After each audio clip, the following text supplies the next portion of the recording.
السلام علیکم and good morning. کیسے ہیں آپ لوگ؟ آج 26 تاریخ ہے، 26 جنوری 2021 ہے، اور یہ ہمارا اردو ادب کا پیریڈ ہے. سب اپنی کاروان اردو نکالیے اور صفحہ نمبر 110، 11 اور 12 کھولیے اور سمجھیے. صفحہ نمبر 110، 11 اور 12 آپ کا ہوم ورک ہے. آپ نے کیا کرنا ہے؟ سب سے پہلے اوپر آج کی ڈیٹ لکھنی ہے اور گھر کا کام یا ہوم ورک لکھیں گے. ہم نے جو کہانی پڑھی تھی سبق عید کا تحفہ، یہ اسی کی ایکسرسائز سرگرمیاں ہیں. آپ نے کہانی پر اپنی رائے لکھنی ہے. سوال ایک ہے، یہ کہانی آپ کو کیسی لگی؟ اس کہانی میں کتنے کردار ہیں؟ آپ کو سب سے اچھا کردار کون سا اور کیوں لگا؟ ٹھیک ہے، کون سا لگا اور کیوں؟ جیسے کہانی کیسی لگی آپ کو؟ اچھی لگی، بری لگی، سبق آموز تھی، یا بس تھی ایسے ہی تھی؟ ٹھیک ہے. اس کہانی میں کتنے کردار تھے؟ امی، ابو، خالہ کلثوم، سلیم اور بلال.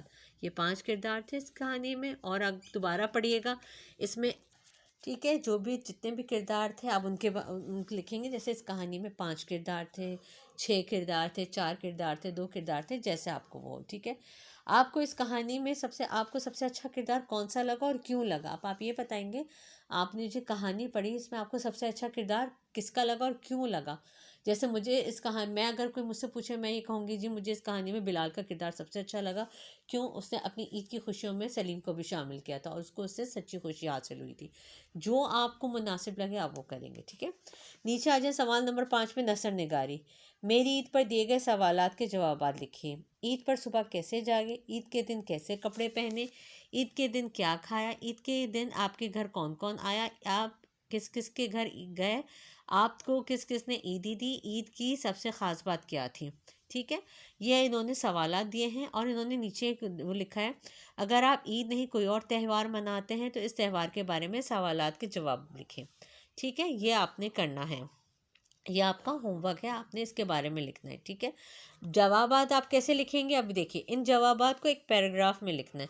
آپ نے کس کی شکل میں لکھنا ہے؟ ایک پیراگراف کی شکل میں لکھنا ہے. ٹھیک ہے. پیراگراف مین پیسیج. یاد رکھیے پیراگراف 2 انگلیوں کے فاصلے سے شروع ہوگا. 2 انگلیوں کا فاصلہ مین 2 فنگرز چھوڑ کے. ٹھیک ہے. 2 انگلیاں رکھ کے پھر یہاں سے آپ شروع کریں گے. ٹھیک ہے. 2 انگلیاں رکھ کے پھر آپ پیراگراف شروع کریں گے. ٹھیک ہے. پھر آپ کے پاس ہے اس کا ٹاپک ہے میری عید یا میرا تہوار. اگر آپ عید پہ لکھ رہے ہیں تو آپ عید پہ لکھیں گے، اور اگر آپ تہوار پہ لکھ رہے ہیں تو آپ لکھیں گے میرے تہوار پہ. ٹھیک ہے. انہوں نے یہاں پہ آپشن دیا ہے نا آپ کو. اگر آپ عید نہیں کوئی اور تہوار بناتے ہیں تو اس کے بارے میں جوابات لکھیں. ٹھیک ہے. یہ سارا کام آپ کتاب پہ کریں گے، یہاں پر. ٹھیک ہے. یہ اس کے جوابات یہاں پہ. سارا کام آپ کہاں کریں گے؟ کتاب پہ کریں گے. ٹھیک ہے. اب ہم ایک نیا سبق پڑھ رہے ہیں، ایک مکڑا اور مکھی. ہم کیا پڑھیں؟ ایک مکڑا اور مکھی. یہ کس سے ماخوذ ہے؟ علامہ اقبال کی نظم سے ماخوذ ہے. ٹھیک ہے. ایک دن ایک مکڑے نے مکھی سے کہا، بی مکھی تم یہاں سے روز گزرتی ہو مگر میرے گھر کبھی نہیں آتی. اپنوں سے اس طرح دور رہنا اچھی بات نہیں ہے. تم میرے گھر آؤ تو یہ میرے لیے عزت کی بات ہے. وہ سامنے سیڑھی ہے، اگر آ جاؤ تو بہت اچھا ہوگا. ایک مکڑا ہوتا ہے، مکڑا مین اسپائڈر، مکھی مین یہ ہنی بی. ٹھیک ہے. اس مکڑے نے مکھی کو بولا کہ تم روز میرے گھر کے سامنے سے گزرتی ہو، کبھی میرے گھر بھی آ جایا کرو. اس طرح دور دور رہنا، ہم اپنوں سے دور دور رہنا اچھی بات نہیں ہے. تم میرے گھر آؤ گی تو میرے لیے بہت خوشی کا باعث ہوگا. اور وہ پھر اس کو کہتا ہے کہ سامنے سیڑھی ہے، اگر آ جاؤ تو بہت اچھا ہوگا.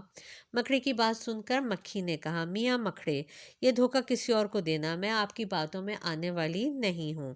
مکڑا بولا، ارے واہ، آپ نے مجھے دھوکہ باز سمجھ لیا. نہیں بھئی، ایسی بات نہیں ہے، میں تو تمہاری خاطر کرنا چاہتا تھا اور بس اس میں میرا کوئی فائدہ نہیں ہے. میرے گھر میں تمہیں دکھانے کے لیے بہت سی چیزیں ہیں. باہر سے تو یہ چھوٹا سا ہے، اندر اس میں خوشنما پردے ہیں، مہمانوں کے لیے سلانے کے لیے نرم گرم بستر بھی ہیں. اب مکھی نے بولا، میاں مکڑے تم یہ جو دھوکہ دے رہے ہو نا کسی اور کو دینا، میں تمہاری باتوں میں آنے والی نہیں، ان کے میں تمہاری میٹھی میٹھی باتوں میں نہیں آؤں گی. مکڑا بولتا ہے، ارے واہ، آپ نے مجھے دھوکے باز سمجھ لیا کہ میں آپ کو دھوکہ دے رہا ہوں. نہیں بھائی، ایسی کوئی بات نہیں، میں تو آپ کی خاطر کرنا چاہتا تھا. جب ہمارے گھر کوئی مہمان آتا ہے ہم اس کی خاطر تواضع کرتے ہیں نا، تو کہتا ہے میں آپ کی خاطر کرنا چاہتا تھا اور بس، اسے میرا تو کوئی فائدہ نہیں. حالانکہ اس کا اندر سے فائدہ ہوتا ہے. میرے گھر میں تمہیں دکھانے کے لیے بہت سی چیزیں. اب وہ اس کو کہہ رہا ہے، بھائی میرے گھر میں، یعنی کہ اپنے آپ کو بہت شو آف کر رہا ہے کہ بھائی میرے گھر میں تو بہت ساری چیزیں ہیں تمہیں دکھانے کے لیے. باہر سے تو یہ بہت چھوٹا تھا مگر اس کے اندر بہت خوشنما مطلب خوبصورت.